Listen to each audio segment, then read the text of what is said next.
안녕하세요. 저는 1994년 우연히 넓은 마당과 2층이 있는 커다란 대저택에서 살았었지만 지금은 그 집을 나와 평범한 삶을 살고 있는 50대 후반의 아줌마입니다. 오늘 우연히 저희 아들의 어렸을 적 일기장을 꺼내어 보다 그때의 이야기를 전합니다. 1993년의 어느 추운 겨울날, 저희 남편이 세상을 떠났어요. 그의 겨울이 제게는 살면서 가장 추웠던 겨울이었습니다. 제게 유일하게 따뜻한 온기를 나누어 주었던 사랑하는 사람이 세상을 떠난 계절이었으니까요.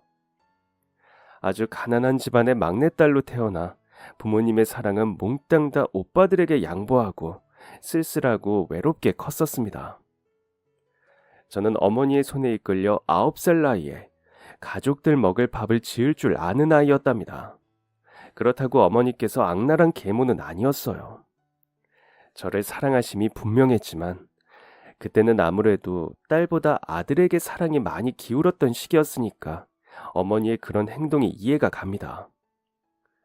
어린 나이에 저는 그걸 이해하지 못했었지만 실컷 원망만 하다 돌아가시고 나니 뒤늦게 이해를 하려는 것 같아 조금은 죄송한 마음도 드네요.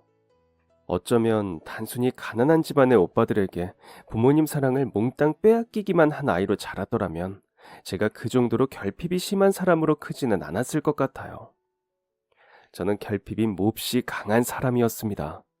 그래서인지 하는 연애마다 실패도 잦았어요.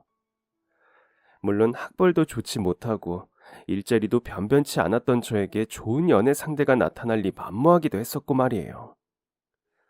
좋은 사람을 만나려면 내가 먼저 좋은 사람이 되어야 한다는 말이 있더라고요. 그 말을 들었을 때 생각했었습니다. 아, 나는 좋은 사람이 아니니 결코 좋은 사람을 만날 수 없겠구나 하고 말이에요. 가난하고 부족한 것이 많았던 거였음에도 주변 사람들의 소개로 인해 연애를 아예 하지 못했던 것은 아니었습니다. 하지만 늘 실패가 뒤따랐어요. 연애에 실패가 있었다는 말이 올바른 표현인지는 모르겠지만 저의 결핍이 연애를 망치고는 했었습니다. 저는 사람들을 잘 믿지 못하는 편이었어요. 마음이 잘 열리지도 않았고요. 새로운 사람을 소개받고 서로를 알아가는 과정에서 사랑하는 마음이 생기는 것까지가 잘 이어지지 못하는 사람이었습니다.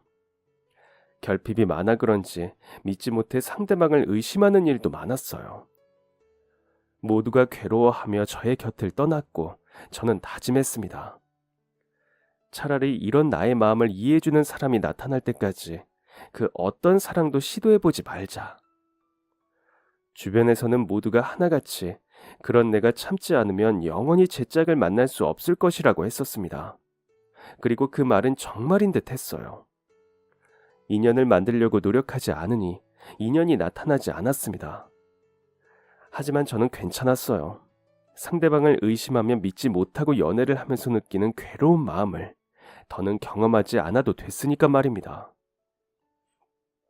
그리고 몇 년 동안 연애를 하지 않다가 남편을 처음 만나게 되었을 때 제가 든 생각이 무엇인지 아시나요? 그동안 내가 상대를 이유 없이 믿지 못했던 것이 아니라 상대가 내게 믿음을 주지 못했던 것이구나 라는 생각이었습니다. 그런 중요한 사실을 깨닫게 해준 사람이 저의 남편이었어요.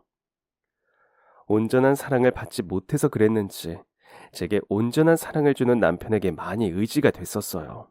가난한 환경 속에서 불륜과 술을 일삼고 어머니의 피를 말렸던 아버지와는 정반대의 사람이었습니다. 순한 인상에 술도 담배도 하지 않는 바른 생활의 사나이였어요. 왜 당신은 술, 담배도 하지 않느냐 물었을 때 남편은 그랬었어요. 당신이랑 미래의 우리 아이랑 건강하게 오래오래 살려면 몸에 나쁜 건 안 하는 게 맞지. 뭐 좋은 게 있다고 그걸 하겠어.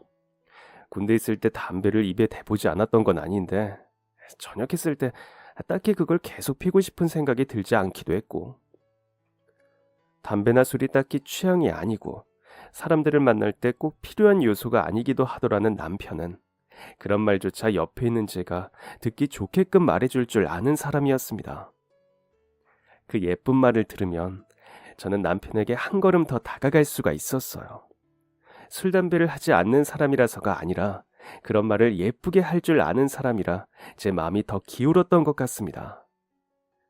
그리고 무엇보다 저와 비슷한 환경에서 자라 부모님을 일찍 여의었던 남편이라 누구보다 서로의 지난 상처를 잘 알고 있기에 더 깊은 사랑을 싹틔울 수 있었던 것 같아요.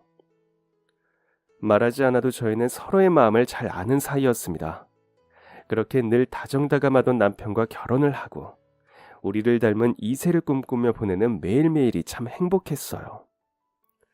비록 저희 둘 다 남들보다 못한 직업에 가진 것 없는 초라한 신세들이었지만 함께 한다는 이유 하나가 세상 무엇과도 바꿀 수 없는 커다란 행복이었답니다. 그런데 결혼을 한 지 1년 만에 남편이 벼랑간 길에서 심장을 움켜쥐며 쓰러지게 되었습니다.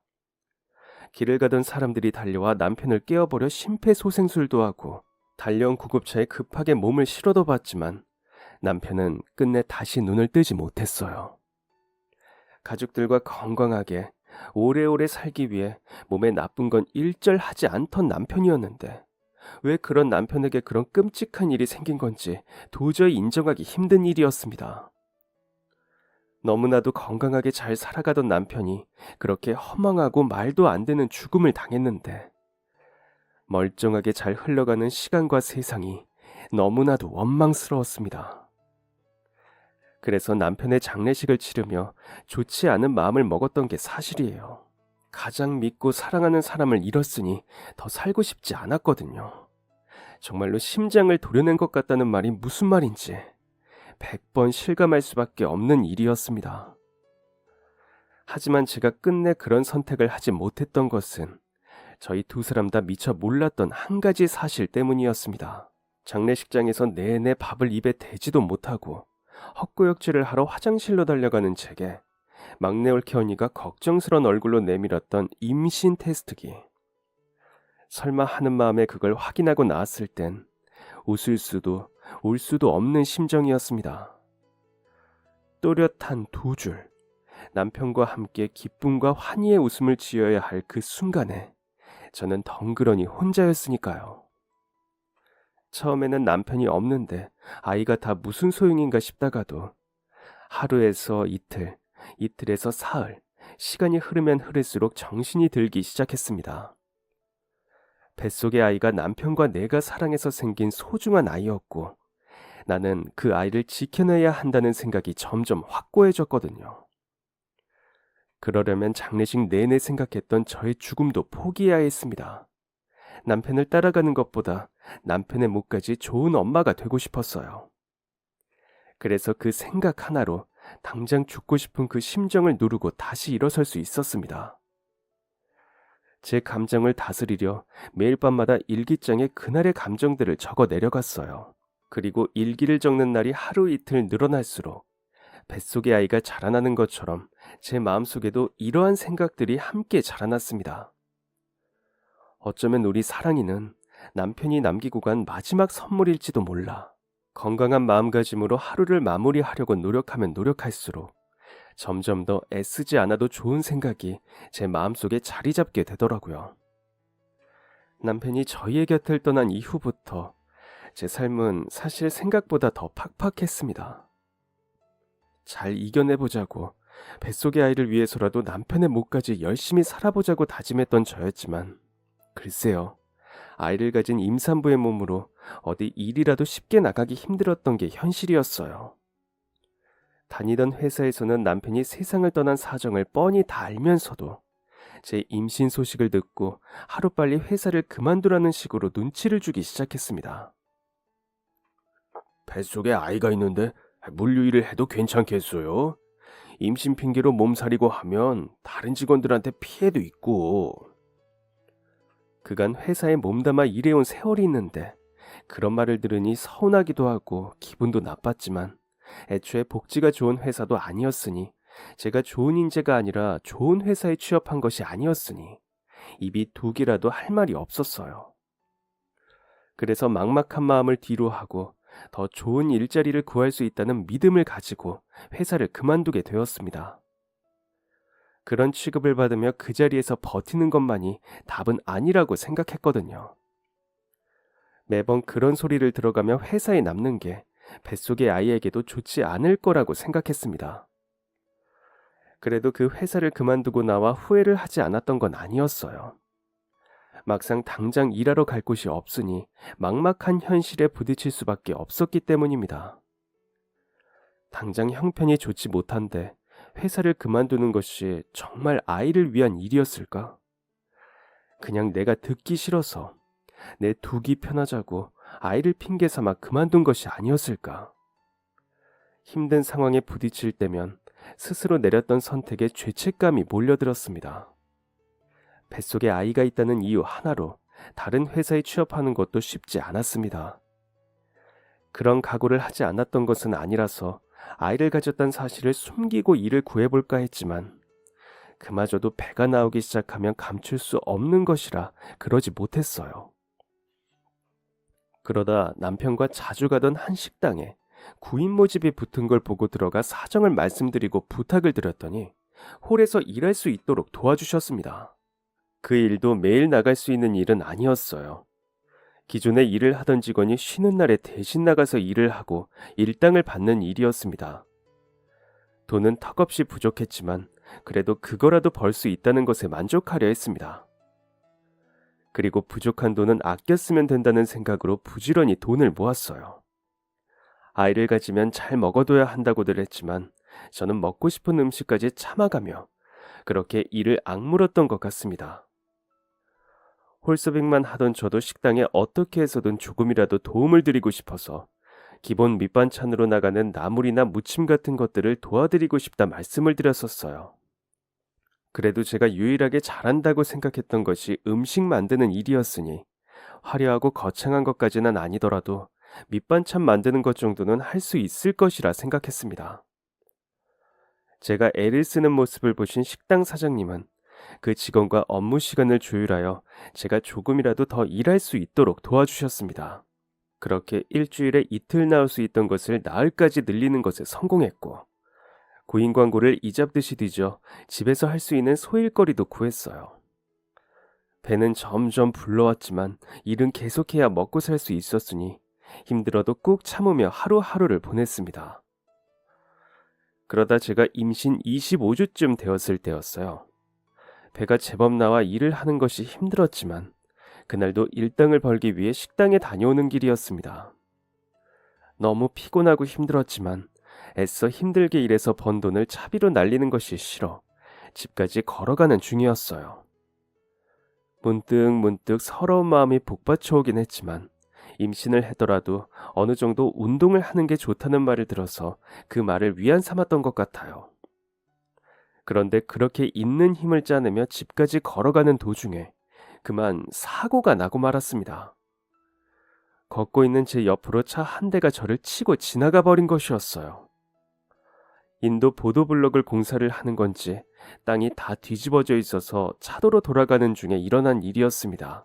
힘없이 걷고 있던 저는 저를 밀치고 지나간 그 차의 백미러에 부딪혀 그대로 바닥에 넘어지고 말았고 차는 제 바로 코앞에서 급하게 멈춰섰습니다.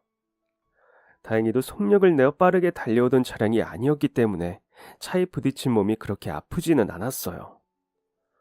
넘어져서 아스팔트 위로 나뒹구는 바람에 무릎이며 허벅지, 팔꿈치에 살같이 까지고 피가 흘러나왔지만 그 아픔보다 더 신경 쓰이는 것은 뱃속의 아이였습니다. 넘어지는 그 찰나의 순간에도 행여 뱃속의 아이가 잘못될까 배부터 끌어안는 바람에 입에서는 절로 비명이 터져나왔습니다. 바닥에 배를 웅크리고 누워 머리로는 순식간에 일어난 조금 전의 상황에 대해 판단을 하며 차 문을 열고 내리는 다급한 발동작들을 보면서도 제 몸보다 단 하나만 생각했어요. 그리고 그 생각은 죄송합니다. 괜찮으세요? 일어나실 수 있겠어요? 하고 제게 물어오는 그 사람들의 질문에 반사적으로 말이 되어 튀어나갔습니다. 괜찮아요. 저는 괜찮은데 우리 아이 괜찮겠죠? 차에서 내린 사람은 총 2명. 한 사람은 운전기사로 보였고 한 사람은 뒷좌석에서 내린 그 차의 주인처럼 보였습니다. 운전기사로 보이는 그 남자는 연신 제게 고개를 숙이며 죄송하다는 사과를 건넸고 뒷좌석에서 내린 여자는 제 몸이 다친 곳이 없는지를 여기저기 살피며 얼른 병원으로 모시겠다고 했어요. 엉겁결에 그 차에 올라타 곧장 병원으로 가면서도 저는 움켜쥐고 있던 뱃속의 아이를 놓을 수가 없었습니다. 저도 모르게 두려움에 덜덜 떨고 있었던 것인지 그 여자는 제게 입고 있던 외투를 벗어주며 남자에게 말했어요. 조심해서 조금만 더 빨리 가줘요. 급하게 달려 도착한 병원에서는 다행히도 제 몸과 아이의 건강에 아무런 이상이 없다는 말을 전했어요. 아이가 이상이 없다는 의사 선생님의 말을 듣고 몸에 입은 타박상에 간단한 치료를 받고 나니 마음이 놓여 그제야 그 사람들이 눈에 들어왔습니다. 걸어가고 있던 저를 뒤에서 달려오던 차가 들이받은 것이니 그 사람들의 잘못이라고 생각했었지만 엉망이 된 인도를 피해 차도로 걸어갔던 저의 잘못도 없지는 않는 것 같다는 생각이 들었어요. 게다가 여자의 차림새나 느껴지는 분위기로 보아 부잣집 사모님인 것 같다는 생각에 덜컥 겁이 났습니다. 차는 괜찮나요? 그래서 치료실 앞에서 저를 기다리고 있던 그 여자에게 그렇게 질문했습니다.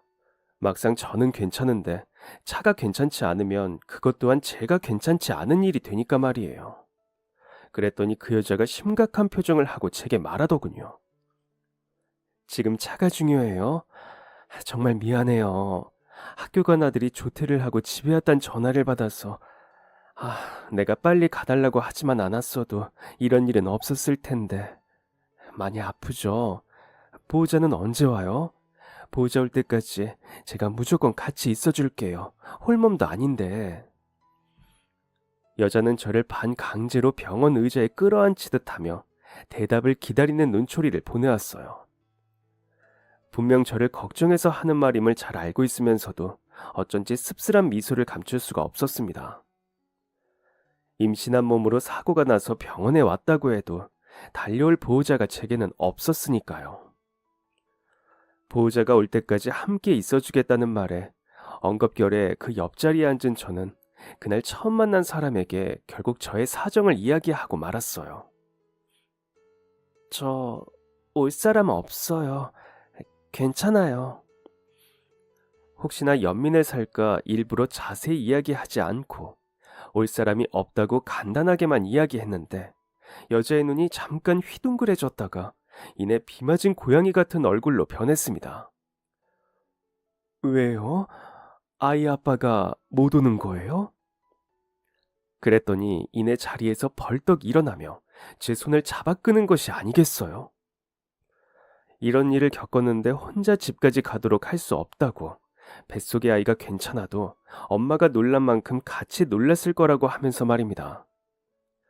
결국 저는 다시 그 차에 타게 되었어요. 차를 타면서 곁눈질로 흘끔 제가 부딪혔던 백미러가 부러지지는 않았는지 몰래 확인을 하게 되더군요. 비싼 차에 흠집이라도 났다면 큰일이었으니 심장이 쿵쾅거렸습니다. 다행히 제 눈에는 그렇다 할 흠집이 보이지는 않았지만 말이에요.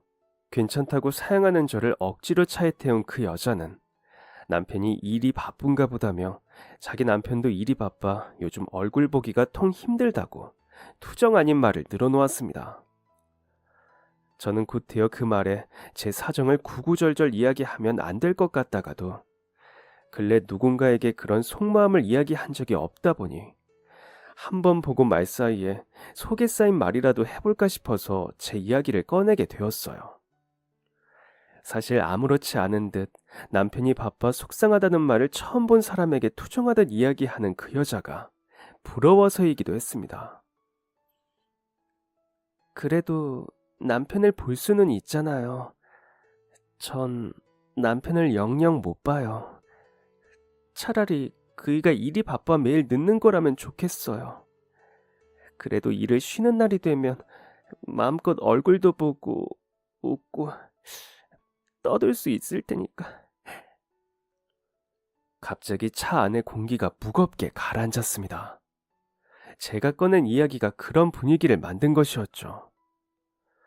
여자는 당황하며 말했어요. 무슨 일이 있는 거냐고 말이에요. 그래서 무언가에 홀레기라도 한 것처럼 구구절절 속에 담아두었던 말들을 털어놓았습니다. 남편이 일찍 세상을 떠나고 뱃속에 아이가 생긴 걸 알았다고 말입니다. 처음에는 나쁜 생각들만 떠올랐지만 아이를 생각하며 잘 살아봐야겠다는 마음을 먹었고, 임신한 몸으로 일자리를 구하기가 쉽지 않아 일당벌이를 하며 지내고 있다는 말까지 털어놓고 나니, 그 여자가 차 시트에 아무렇게나 올려진 제 손 위로 자신의 손을 포개며 말했어요. 멋있고 대단한 분이네요. 아이는 참 행복할 거예요. 엄마가 이렇게 아이를 사랑하고 아껴주니까. 나중에 아이가 세상 밖으로 나오고 다 자라 어른이 되고 나서도 엄마가 자기를 그렇게나 사랑하고 아꼈다는 것은 절대 잊지 않을 거예요. 제가 그런 아이였거든요. 10달 동안 품는 동안에도 태어나고 걸음마를 하고 어른이 되는 순간까지도 어머니께선 쭉 혼자이셨어요. 다 크고 나니 엄마의 사랑이 얼마나 대단하고 멋있는 것이었는지 더 잘 알게 되었어요. 전 그래서 늘 그걸 잊지 않고 감사하며 살고 있고요. 그러니 뱃속의 아이도 분명 엄마의 마음을 알고 있을 거예요. 제가 그랬던 것처럼. 여자의 이야기가 꼭 뱃속의 아이가 제게 전하는 말처럼 느껴졌어요. 그저 그 여자가 자신의 이야기를 하나 빗댄 것뿐인데도 그렇게 느껴졌던 건, 그동안 많이 힘들었다고 제 마음이 저 자신에게 내색하는 의미였겠죠. 그렇게 바라지도 않았던 위로가 갑작스레 찾아오자 거짓말처럼 폭포수 같은 눈물이 쏟아졌습니다. 여자는 제가 참았던 눈물을 몽땅 쏟아내는 동안에 말없이 제 팔을 쓰다듬어 주었습니다. 그리고 제가 눈물을 그치기 전까지 우리가 타고 있던 그 차는 같은 동네를 돌고 또 돌며 저를 배려해 주었어요. 그런 말도 안 되는 배려에 조금씩 미안하고 고마운 마음이 들어 정신을 차려갈 때쯤 여자는 제게 물었습니다. 실례가 안 된다면 혹시 잘하는 게 뭐예요? 생뚱맞은 질문에 눈물도 쏙 들어가고 홀린 사람처럼 또 머릿속으로 분주하게 내가 잘하는 게 뭐가 있었지 하며 대답을 찾기 바빴어요. 어렵게 만들어낸 대답은 겨우 잘하는 게 없어 그나마 요리를 조금 할 줄 안다는 말이었습니다. 그랬더니 그 여자는 조금 전과 같은 실례합니다 하는 얼굴을 하고서 제게 물었습니다. 마침 우리 집에 음식해줄 사람을 구하던 참이었는데 괜찮으면 지낼 만한 방 한 칸 내어줄 테니 우리 집에 들어와 살면서 일해보면 어떻겠어요? 이 몸으로 일당 받으며 식당 일은 너무 힘들 거예요. 우리 집 그렇게 밥도 자주 안 챙겨 먹어요. 그냥 난 그쪽 보니까 우리 어머니 힘들었던 시절이 생각나서, 애 낳으면 키우면서 또 계속 일하고, 혹시 알아요? 우리 엄마처럼 그쪽도 무진장 좋은 사람일지. 여자가 제게 갑작스러 꺼내놓은 제안은 제 입장에서 도저히 솔깃하지 않을 수가 없는 달콤한 제안이었습니다. 벌이로 보나 지내는 환경으로 보나 지금보다 훨씬 더 좋을 것이 분명했기에 저는 길게 고민하지 않고 고개를 끄덕였어요. 정말 그래도 되는 거냐고. 제 음식 솜씨 한번 보지 않으시고 이렇게 결정하셔도 괜찮으시겠냐고 말입니다. 그랬더니 그 여자는 뽀얀 미소를 지으며 고개를 끄덕였어요. 말했잖아요. 저희 집 밥 잘 안 챙겨 먹는다고. 주로 외식이에요. 따뜻하면서도 쿨한 모습에 그 사람이 얼마나 좋은 환경에서 지내고 있는지 그 여유가 느껴졌습니다. 같은 여자로서 부러움이 들기도 했지만 그보다 고마운 마음이 더 컸어요. 그런 기회가 아무나에게 찾아오지 않는다는 생각이 들었으니까요. 여자가 제안한 제 월급도 제가 생각한 것보다 큰 금액이었고 말이에요. 그렇게 저는 그 집에서 일을 하기로 하고 식당 사장님께 그러한 일을 사실대로 말씀드리면서 마지막 작별 인사를 나누었습니다. 늘 더 챙겨주지 못해 미안해하셨던 사장님은 저희 그런 소식에 누구보다 기뻐하셨어요. 아이 나오면 얼굴 꼭 보여줘야 한다고 눈물의 작별의 마지막으로 제 앞에는 또 다른 출발을 할 새로운 길이 놓여 있었습니다.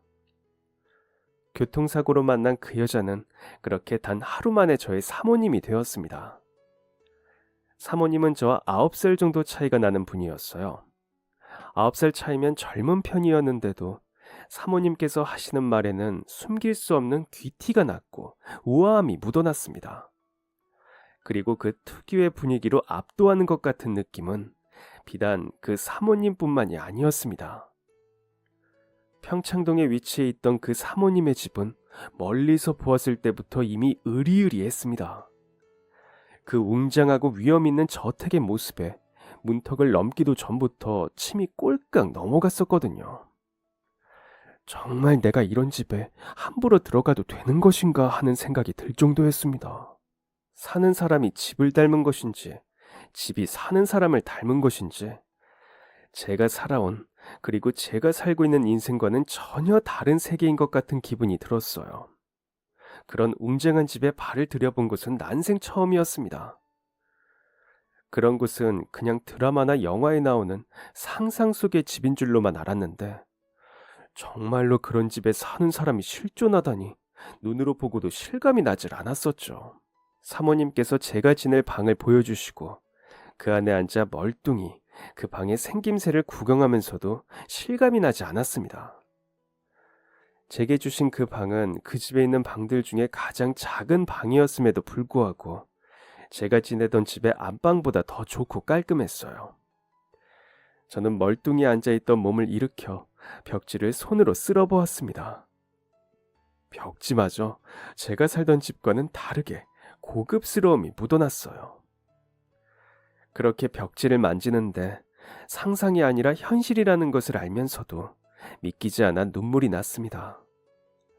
제게 일어난 일들이 갑작스레 찾아온 어떤 기회인 것처럼 느껴져서였습니다.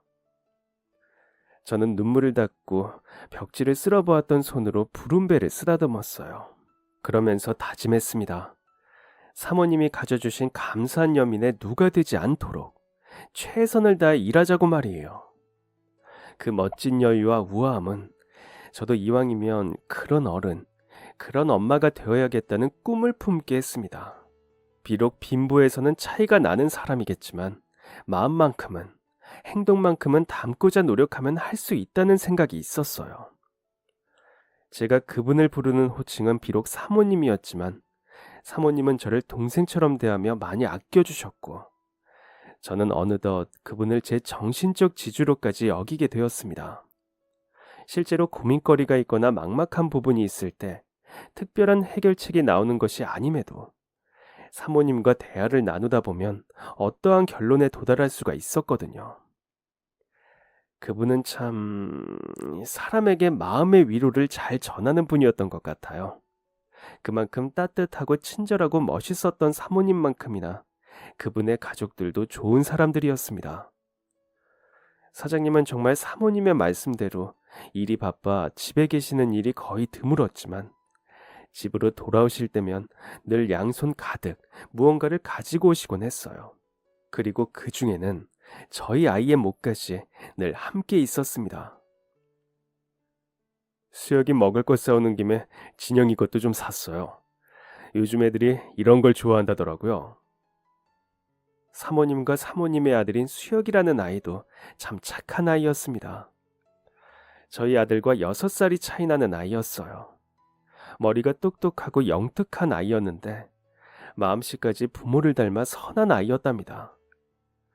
저를 이모라고 부르던 그 아이를 보며 뱃속의 아이가 수혁이만큼만 훌륭하게 커준다면 더 바랄 것이 없다고 생각할 정도였습니다. 아이가 태어난 후에도 수혁이는 여전히 착한 형으로서 저희 아이를 예뻐해 주었어요. 아이가 신기해하는 것, 궁금해하는 것, 엄마가 잘 돌보지 못하는 사소한 부분까지 수혁이가 저를 참 많이 도와줬답니다.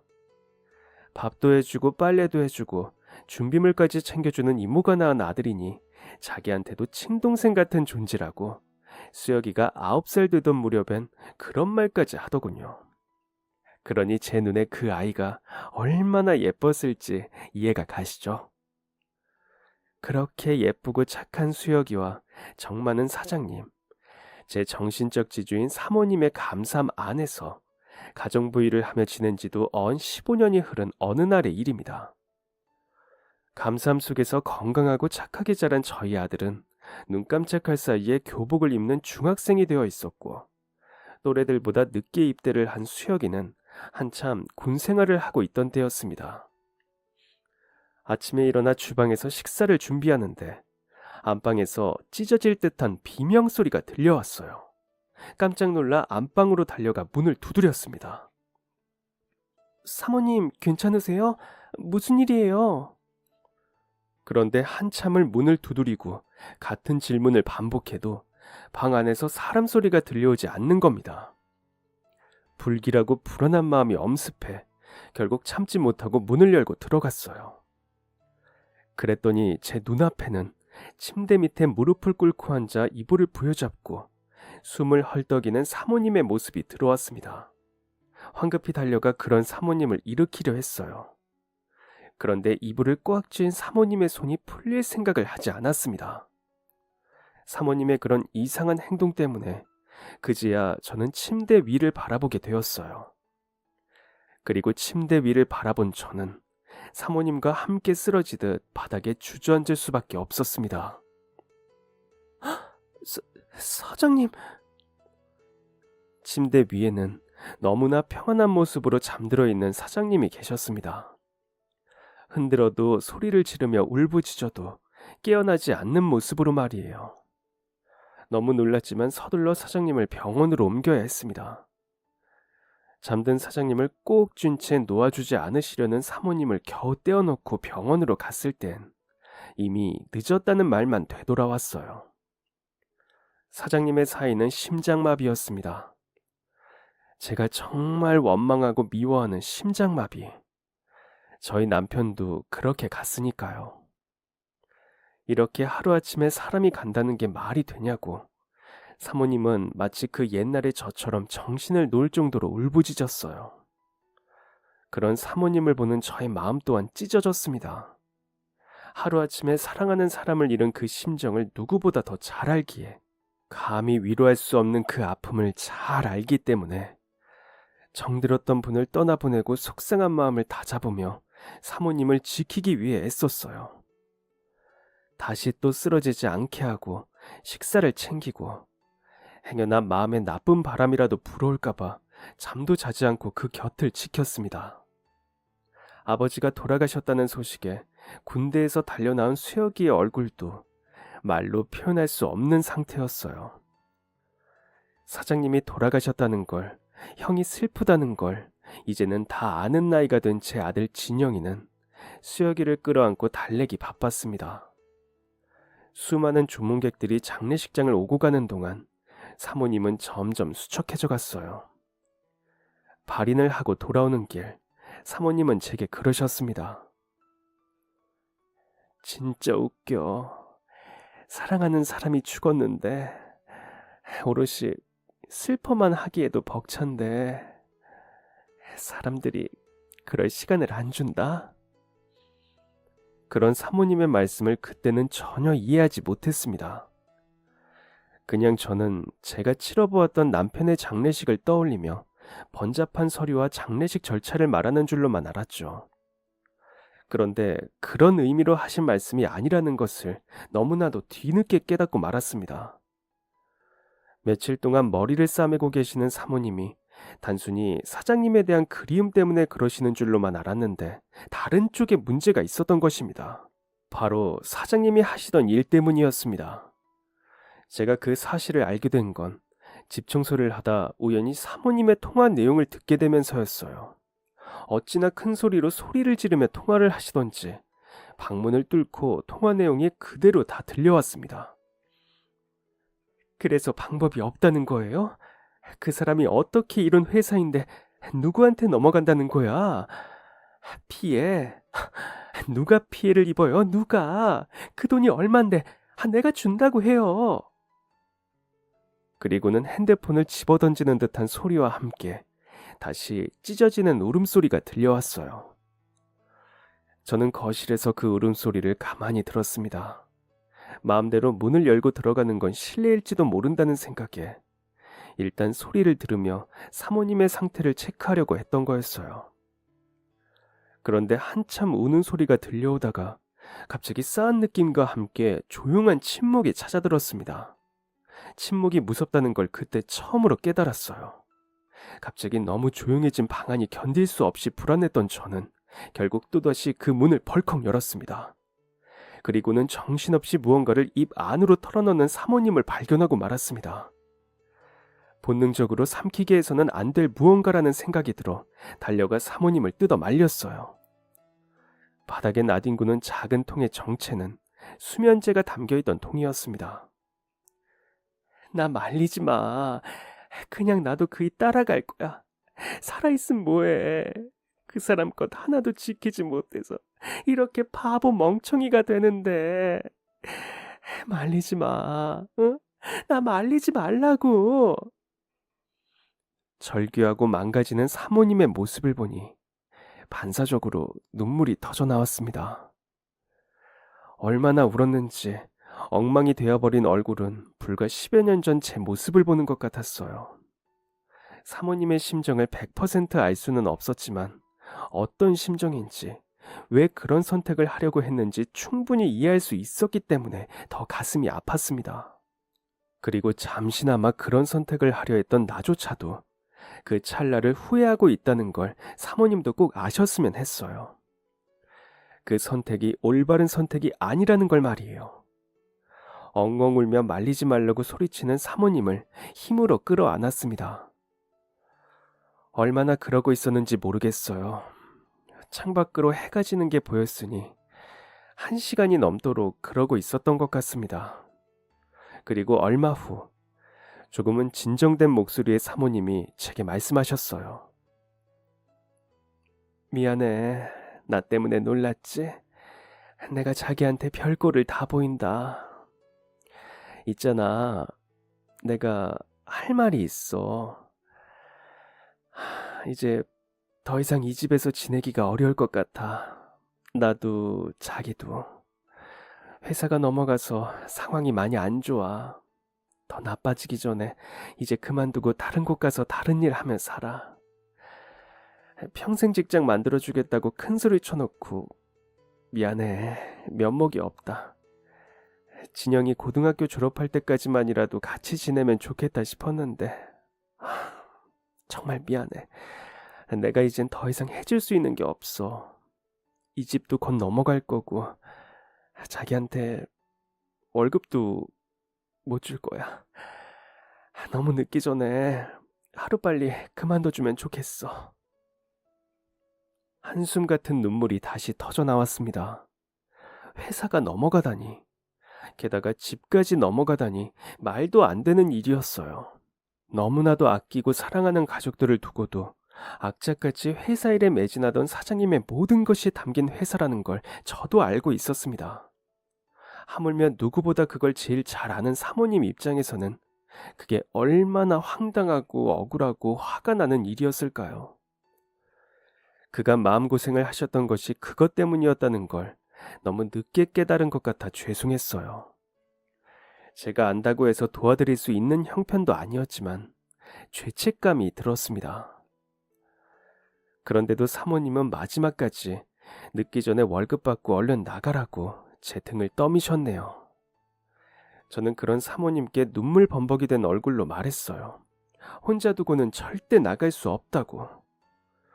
그런데 그때 열린 문 너머로 그런 저희를 내내 바라보고 서 있던 저희 아들이 말했습니다. 엄마, 그러지 말고 나 따라와서 저기 좀 봐봐. 꽉 잠긴 목소리로 울먹이는 아들의 손끝에는 창문 너머 마당이 걸쳐 있었어요. 저는 버릇처럼 아들에게 말했습니다. 지금 그럴 때 아니니까 방에 들어가 있으라고 말이에요. 그런데 아들이 제 곁으로 다가오더니 자리에서 저를 일으키며 짜증내듯 같은 말을 반복하기 시작했습니다. 그러지 말고 저기 파보라고. 저기 파야 돼. 저기 땅 파야 된다니까. 갑작스런 이상 행동에 어떻게 해야 할지 모르겠더군요. 도대체 멀쩡한 땅을 왜 파보라고 보채는 건지. 덩달아 아들에게 짜증을 내버리려던 찰나 말로는 통하지 않는다는 것을 깨달은 아들이 마당으로 뛰쳐나가 맨손으로 땅을 파기 시작했습니다. 갑자기 아들까지 이상한 행동을 보이니 미칠 것 같았어요. 소리를 질러 그만하라고 해보았지만 들리지 않는 것 같았습니다. 그런데 그때 제 품에 안겨 넋을 놓고 있던 사모님께서 자리에서 일어나 마당으로 향했어요. 해보자. 진영이가 땅 파보라잖아. 해보자. 창고에서 각종 삽을 꺼내온 사모님은 진영이의 고사리 같은 손 옆에 합류하기 시작했습니다. 그걸 지켜보던 저도 결국 이기지 못하고 함께 땅을 파기 시작했어요. 해가 뉘엿뉘엿 저물어가는 시간대에 여자 둘, 아이 하나가 미친 듯이 마당에 땅을 파고 있는 모습이라니. 지금 생각해도 정말 이상한 그림입니다. 그런데 그런 미친 짓을 하던 와중에 놀라운 광경이 눈앞에 펼쳐졌어요. 삽에 뭔가 탁 걸리는 게 느껴져 손으로 흙을 털어내니 그 아래에 번쩍이는 금괴가 모습을 드러낸 것입니다. 1kg 정도 되어 보이는 금괴였어요. 놀란 마음에 바로 옆에 흙을 털고 또 털었습니다. 사모님은 삽질을 멈추고 넋을 놓은 채 금괴를 내려다 보았어요. 땅을 파고 또 파도 계속해서 모습을 드러내는 금괴는 어렴풋이 100덩이는 되어 보였습니다. 저는 너무 놀라고 당황한 마음에 진영이를 추궁했어요. 너 이거 어떻게 알았어? 쏟아지는 금괴에 터질 것 같은 심장을 부여잡고 아들에게 물었습니다. 집주인인 사모님조차 모르는 이 마당의 진실을 어쩌다 얻어 사는 내 아들이 알고 있는 것인지 사모님께서도 당황한 얼굴을 하고 아들의 입이 열리기만을 기다리셨어요. 나 어렸을 때 아저씨가 맨날 여기 땅을 파서 금을 묻으셨어. 엄마가 장 보러 가는 날에는 너무 심심해서 수혁이 형 학교 마치는 걸 기다리려고 마당에 나와서 놀고 있었거든. 근데 언젠가부터 기다리는 형은 점점 늦어지고 형 대신 아저씨가 문을 열고 들어오셨어. 형을 기다린다는 댁에 간식 사다 왔으니 들어가서 형 올 때까지 기다리면서 먹고 있으라고 하시면 난 얼른 쫓아 들어가 아저씨가 사오신 간식을 먹으면서 형을 기다렸고, 근데 하루는 내가 깜빡하고 마당에 장난감을 두고 와서 다시 밖으로 나가려는데 문 밖으로 아저씨가 열심히 땅을 파는 모습이 보이는 거야. 왠지 방해하면 안 될 것 같다는 기분이 들어서 그 후로는 땅을 파서 금을 무는 아저씨를 그냥 쳐다보기만 했었어.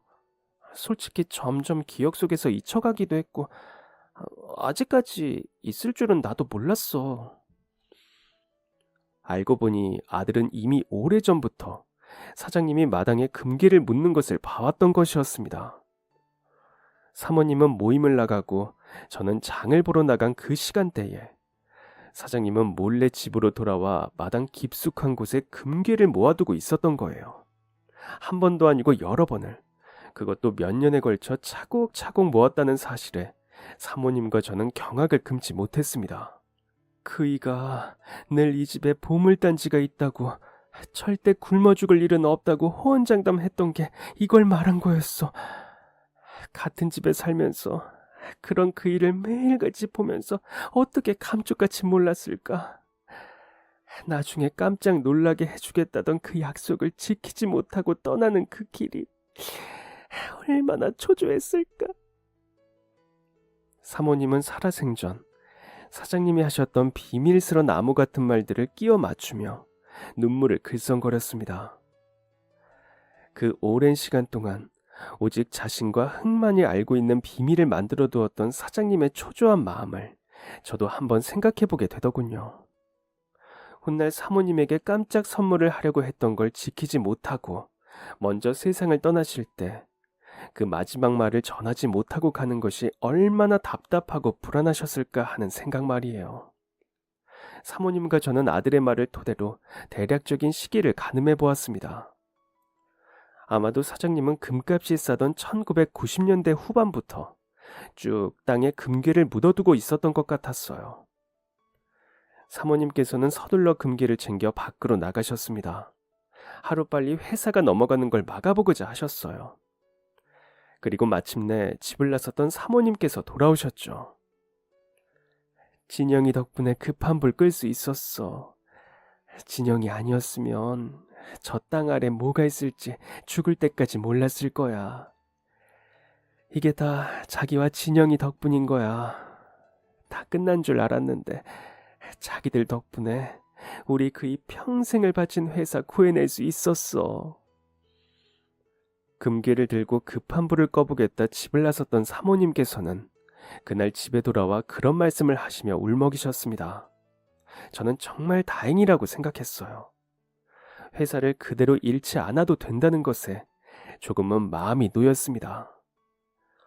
여전히 수척한 사모님의 얼굴은 가슴이 아팠지만 진영이의 기억으로 인해 사모님의 고통이 조금이라도 덜어질 수 있다면 하고 생각했어요. 언젠가 금값이 오를 것이라는 것을 예견한 사장님의 놀라운 비밀 창고는 정말로 훗날 갑작스레 닥친 풍파로부터 사모님을 지켜냈습니다. 잠잠했던 금값이 그때 마침 대폭 상승하고 있었던 때라 금을 팔아 회사를 지켜낼 수 있었던 거예요. 진영이는 그날 그 일이 자기한테도 잊을 수 없는 기억이었는지 그날 밤엔 자기 베개 안에 금덩이가 무수히 쏟아져 나오는 꿈까지 꿨다고 했습니다. 아들이 신기하고 놀랐던 만큼 저도 마찬가지로 놀라움을 감출 수 없는 일이었어요. 한편으로 땅속에 파묻혀 그 누구도 알지 못했던 금괴를 발견한 사모님께서 집에 닥쳤던 위기를 잘 이겨내실 수 있게 된 것 같아 기뻤습니다. 15년을 거두어 주신 고마운 분이 행여 저 같은 바닥 인생을 살게 되실까봐 마음이 많이 쓰였던 차였으니까요. 사모님 말씀대로 일을 그만두고 나가 다른 곳에서 생활을 시작하더라도 그동안 저희를 거두어 주셨던 사모님에게 좋지 못한 일이 생긴다면 하루라도 마음 편히 두 다리를 뻗고 잠들 수 없었을 일이었어요. 그런데 이렇게 헤쳐나갈 수 있는 방법을 발견하신 것 같아 누구보다 진심으로 기뻤습니다.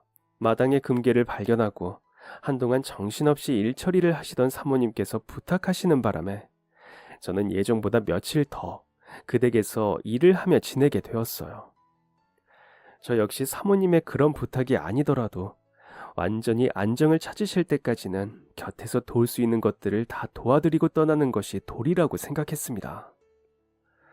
사장님이 세상을 떠난 지 얼마 지나지 않은 시기였기에 누구보다 힘들고 괴로울 법도 한데 사모님께서는 누구보다 차분한 모습으로 모든 것들을 하나하나 처리해 나가셨습니다.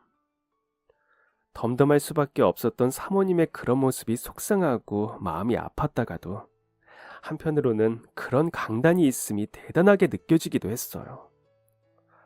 그리고 회사를 지켜내는 것에 가진 재산을 다 써버리느라 더는 그 넓은 집에 살 수 없게 되신 사모님께서는 제게 작별 인사를 건네셨습니다. 아들 수혁이와 함께 지내실 집이 마련된 모양이었어요. 저희가 작별하게 될 것이라는 것을 이미 한참 전부터 알고 있었지만 이별을 한다는 것은 역시 슬픈 일이었습니다. 절대 울지 않으려고 했는데 결국 눈물이 터졌거든요. 사모님은 그런 저를 보며 헤어지기 싫어 떼를 쓰는 거냐고 놀리셨지만 그 말을 하는 그 얼굴은 여전히 건강했던 예전의 모습이 아니기에 자꾸 슬퍼지려 하는 것을 막을 수 없었습니다. 그런데 그렇게 터졌던 눈물을 가까스로 닦아내고 입술을 꽉 깨문 제게 사모님께서 놀라운 선물을 주시고 말았습니다. 15년이라는 긴 시간 동안 우리 집 굳은 일 다 맡아가며 자기 집처럼 열심히 해줘서 정말 고마웠어. 우리 진영이도 수혁이 형을 진짜 형처럼 대해줘서 고마웠고 진짜 단순한 인연이고 그냥 스쳐갈 수 있는 인연이었는데 어쩌다 우리 이렇게 친한 사이가 됐다. 그치? 그런 인연을 쌓은 사람이 자기라서 나는 참 좋았어. 그리고 이거 받아. 진한 사이가 되었다는 그 말에 이미 눈물 범벅이 된 저의 손에 사모님께서 봉투 하나를 쥐어주셨습니다. 그리고 울면서 그 봉투를 열어본 저는 깜짝 놀라고 말았어요. 봉투 안에는 자그마치 5억이라는 말도 안 되는 돈이 들어있었습니다. 저는 그 봉투를 당장 사모님께 돌려드리며 눈물을 닦아냈어요. 정신이 번쩍 드는 순간이었습니다. 아, 지금 뭐 하시는 거예요? 왜 이걸 저한테... 왜 이걸 저한테 주시냐고 따져 물으려던 제 말을 가로챈 사모님의 말씀에 저는 그렇게 한순간에 5억을 가진 사람이 되고 말았습니다. 뭐긴 뭐야, 자기 퇴직금이지. 자그마치 15년을 하루도 쉬지 않고 일한 사람인데 퇴직금도 안 챙겨줄 사람으로 본 거야, 나를? 금액이 좀 되더라도 사양은 마. 우리 그이 회사 살린 거 진영이잖아. 진영이 아니었으면 꿈도 못 꿀 일이었어. 고마워서 그래. 기억력 좋고 똑똑한 진영이 위해서 써야지. 마음과는 달리 더 못해줘서 미안할 뿐이야. 그러니 거절 말고 받아. 진영이를 위해서라도, 응? 사모님께서 주신 5억은 그렇게 오직 진영이를 위해 쓰기로 다짐했습니다. 어쩌면 그냥 스쳐갔을지 모르는 사이였던 저희가 인연이 될 수 있었던 것은 모든 것이 그 사모님 덕분이었어요. 힘든 시기에 아무것도 없는 저를 거두어 월급에 지낼 곳까지 마련해 주셨던 사모님. 어쩔 땐 언니 같고 어쩔 땐 친구 같은 사모님 덕분에 그로부터 14년이라는 세월이 흐른 지금 꿈같은 집에서 건강한 모습으로 잘 지내고 있습니다. 사모님 같은 어른이 되기 위해서, 사모님 같은 마음을 가진 사람이 되기 위해서 열심히 노력하며 지내왔는데 저는 아직 좀 부족한 것 같아요. 문득 아들의 어렸을 적 일기장을 꺼내어 보다 생각난 그 집에서의 추억이 몽글몽글 피어오릅니다. 그리고 언제 세월이 그렇게 흘러 벌써 진영이가 장가를 가는 건지. 함께 사는 동안 저는 진영이에게 그 사모님처럼 좋은 엄마였을까요? 궁금하지만 차마 물어보지는 못하겠네요. 그런 질문을 하는 대신 그냥 더 좋은 엄마가 되기 위해 오늘도 노력할 뿐입니다. 그럼 지금까지 사연 들어주셔서 감사합니다. 사연이 재밌으셨다면 구독과 좋아요 부탁드려요. 감사합니다. 안녕히 계세요.